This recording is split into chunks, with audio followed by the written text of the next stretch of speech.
Israel अपने सब दूसरे पुत्रों से यूसुफ को अधिक प्यार करता था, क्योंकि वह उसके बुढ़ापे की संतान था। उसने यूसुफ के लिए एक सुंदर कुर्ता बनवाया था। उसके भाइयों ने देखा कि हमारा पिता हमारे सब भाइयों से यूसुफ को अधिक प्यार करता है, इसलिए वे उससे बैर करने लगे और उससे अच्छी तरह बात भी नहीं करते थे। यूसुफ के भाई अपने पिता की भेड़ बकरियां चराने सिखेम गए थे। इसराइल ने यूसुफ से कहा, तुम्हारे भाई सिखेम में भेड़ें चरा रहे हैं, मैं तुमको उनके पास भेजना चाहता हूँ। यूसुफ अपने भाइयों की खोज में निकला और उसने उनको दोतान में पाया।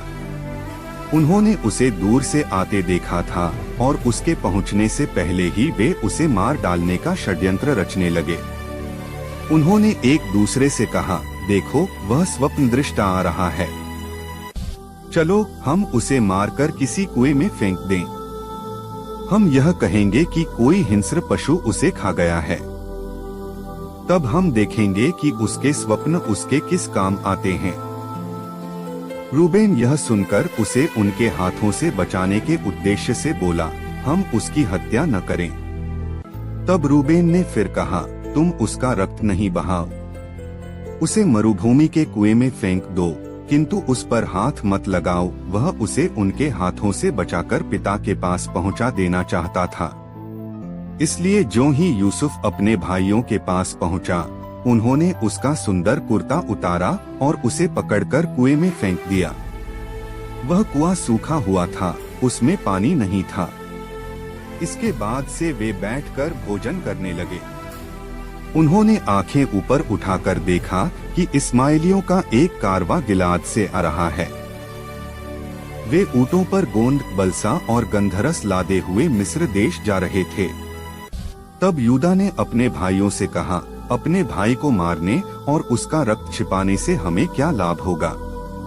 आओ हम उसे इस्माइलियों के हाथ बेच दें और उस पर हाथ नहीं लगाएं, क्योंकि वह तो हमारा भाई और हमारा रक्त संबंधी है। उसके भाइयों ने उसकी बात मान ली। उस समय मिद्यानी व्यापारी उधर से निकले। उन्होंने यूसुफ को कुएं से निकाला और उसे चांदी के 20 सिक्कों में इस्माइलियों के हाथ बेच दिया और वे यूसुफ को मिस्र देश ले गए।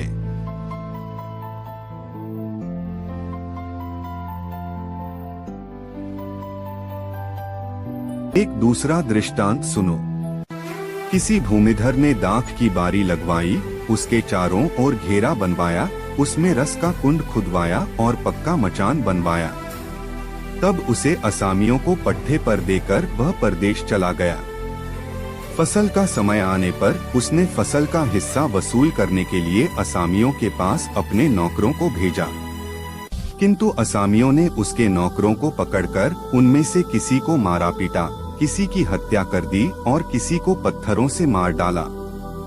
इसके बाद उसने पहले से अधिक नौकरों को भेजा और असामियों ने उनके साथ भी वैसा ही किया।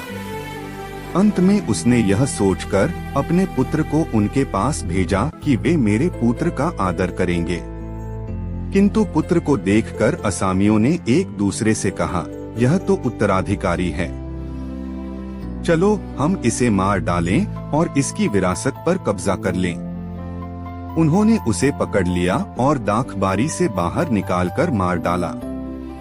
जब दाखबारी का स्वामी लौटेगा तो वह उन असामियों का क्या करेगा?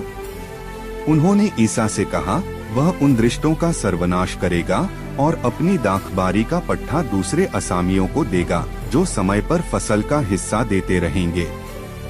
ईसा ने उनसे कहा, क्या तुम लोगों ने धर्म ग्रंथ में कभी यह नहीं पढ़ा? कारीगरों ने जिस पत्थर को बेकार समझकर निकाल दिया था, वही कोने का पत्थर बन गया है। यह प्रभु का कार्य है, यह हमारी दृष्टि में अपूर्व है। इसलिए मैं तुम लोगों से कहता हूँ, स्वर्ग का राज्य तुमसे ले लिया जाएगा और ऐसे राष्ट्रों को दिया जाएगा जो इसका उचित फल उत्पन्न करेगा। महायाजक और फरीसी उनके दृष्टांत सुनकर समझ गए कि वह हमारे विषय में कह रहे हैं। वे उन्हें गिरफ्तार करना चाहते थे, किंतु वे जनता से डरते थे, क्योंकि वह ईसा को नबी मानती थी।